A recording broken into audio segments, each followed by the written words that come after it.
Hello ladies and gentlemen, and welcome back. Last time we saved Lu Meng from his messy fate, and today we are continuing our chase of the Orochi strategist Daji. Today's team is of course Ryu Hayabusa, Toshiie Maeda, and Kai Wenji. So let's jump right on in. Once again, we find ourselves chasing after the devious trickster Daji and all the mountain of dirty tricks that comes with her. Fortunately, we actually have her on the run after we beat her out of her base on Kyushu Island, and we are now chasing her through Nanzhong, which as I recall is the tropical jungle area where the Nanman live. I could be wrong, but either way, geography doesn't make that much sense in the Amalgam world, since we went from a Japanese island to a Chinese jungle without mention of ships or pirate ghost episode. I'm pretty sure it's law that all boat travel requires ghost ship and or pirate escapades. But that is neither here nor there, so we are off to the racetracks to catch a demon strategist. ねえ、カグチン。カグチンってば。カグよ。カイが呼んでるわよ。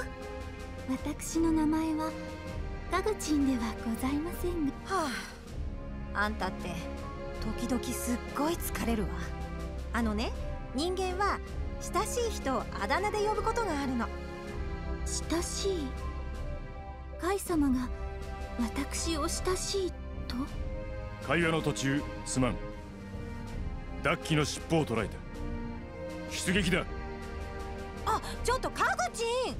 話の続きは戦場で聞くからね。This mission is like the polar opposite of our previous mission to save Lu Meng.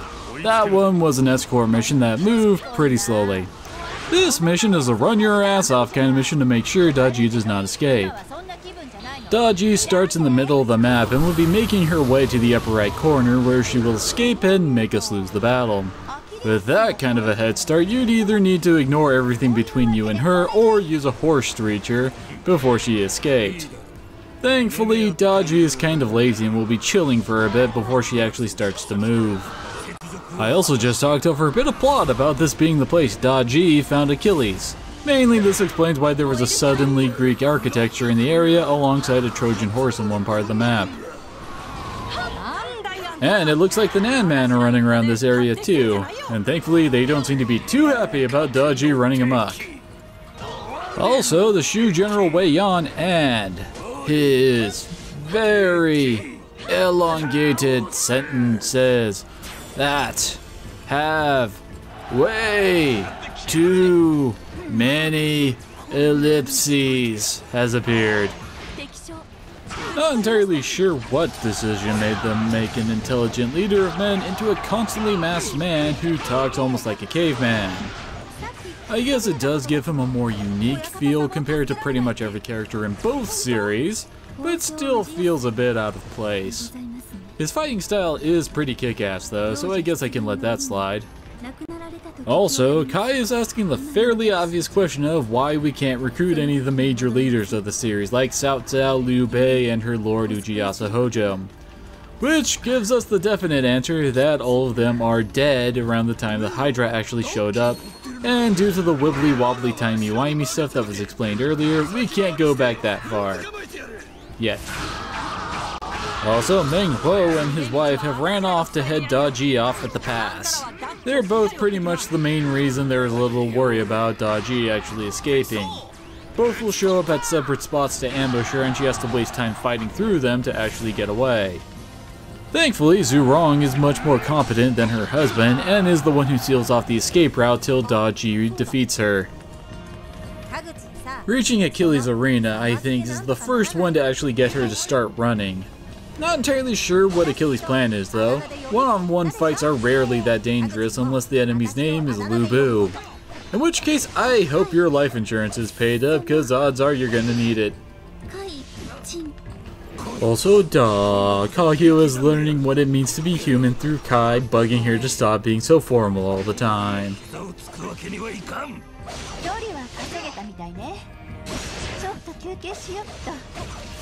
And Daji has apparently decided that she has put enough distance to be safe from us for a while. I'm pretty sure that is wrong in almost every way possible, given that the only roadblock between myself and her at the moment is dead. Also, the most evil place for a gold scroll to friggin' drop. Especially since Achilles doesn't even have a single foot soldier helping him out in the arena.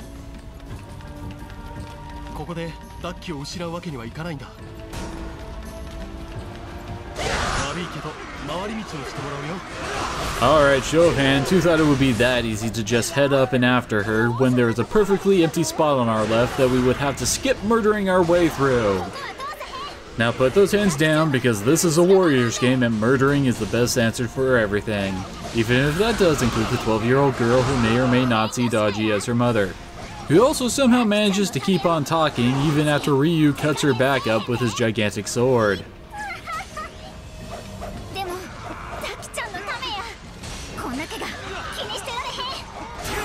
Although apparently Himiko considers that to be just a minor scrape. I wonder what she would consider the Izuno drop. A bump on the head maybe? Now we have to cut our way through Motonari Mori and his army, which in all honesty isn't that difficult because Motonari is pretty much the Samurai Warrior's equivalent of a nerd. Also, shock of all shocks, there was an enemy hiding in the fort there. He lasts all of 3 seconds against us, but hey, at least he tried.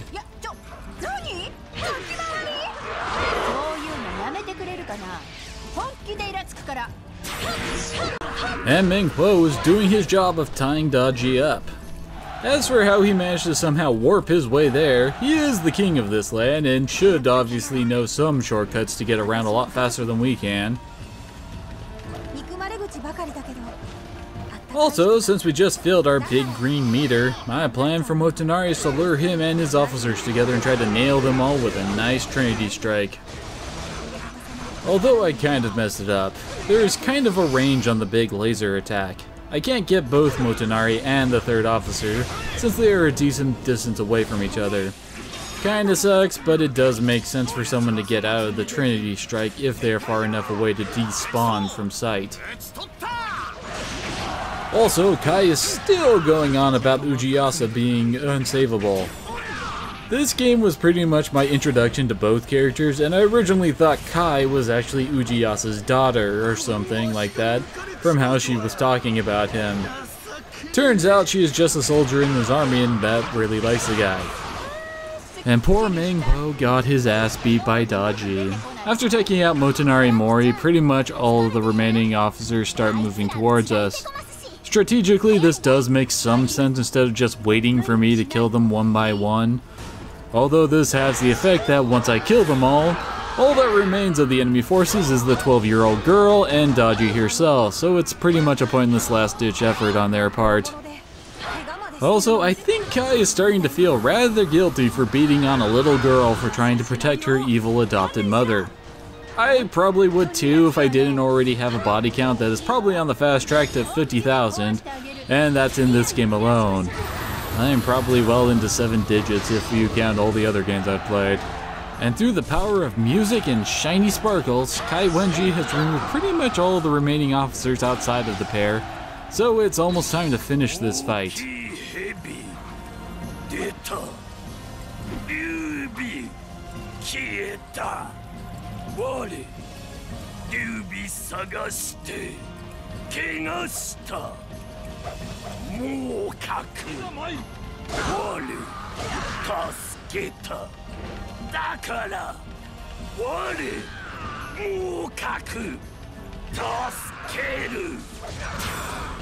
Okay, let me see if I can translate out that horribly mangled dialogue that I remained quiet for just to show off his annoying speech pattern. Wei Yan is trying to find any signs of Liu Bei, who as I mentioned before is deader than a door now. He ran into Meng Huo and Zhu Rong, and while Meng Huo is generally portrayed as an idiot, he is generally a nice guy, so he is trying to help the poor masked man out. I also Izuno dropped a 12-year-old with Ryu because I am a terrible, terrible person.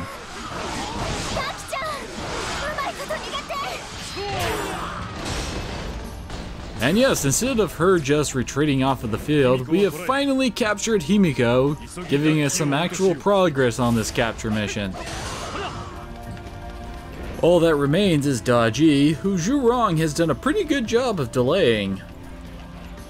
I don't really show it off well, but as I mentioned earlier, the Trojan horse is actually sitting smack dab in the middle of this area. Although it seems kinda small to be able to hold a bunch of guys trying to capture the city of Troy. I also somehow managed to get Daji stuck on a wall for a bit. For some reason that made her very hard to hit, but thankfully Daji does not abuse that and just moves off the wall. And of course we don't manage to catch Daji here. Remember, it's third time the charm, not the second.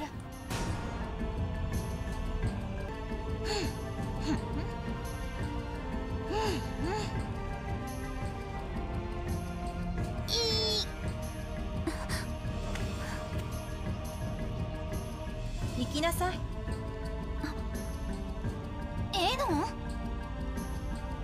どうせ協力するつもりなんかないんでしょ。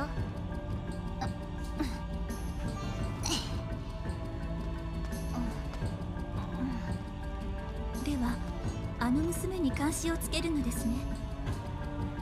そんなことしない。ですが、それでは。カグチン、人間はね、すごく理不尽なの。たとえ敵でも不幸になってもらいたくないって思う時がある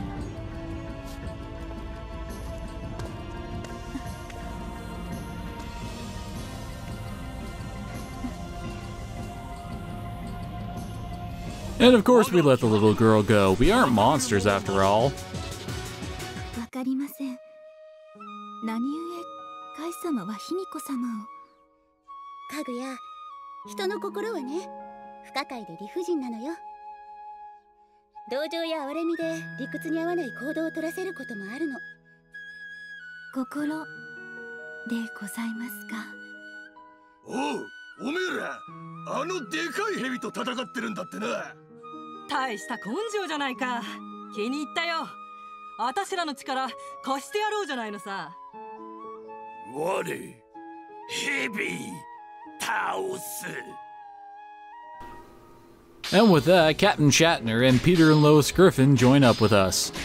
結局ダッキを見失っちまったね。卑弥呼も逃がしちまって手がかりなしだ。まあ仕方ないよ。あの時間のあたりでゆっくり探そう。ちょうどいい機会だし、芝生さん、馬長さんと足並みを揃えとこう。 And now we are pretty much stuck in our attempts to catch Daji. As Hanbei and Zhu Rong stated, we cannot continue this plot thread until we complete Leroy Jenkins and the Human Surfer's current part of the plot.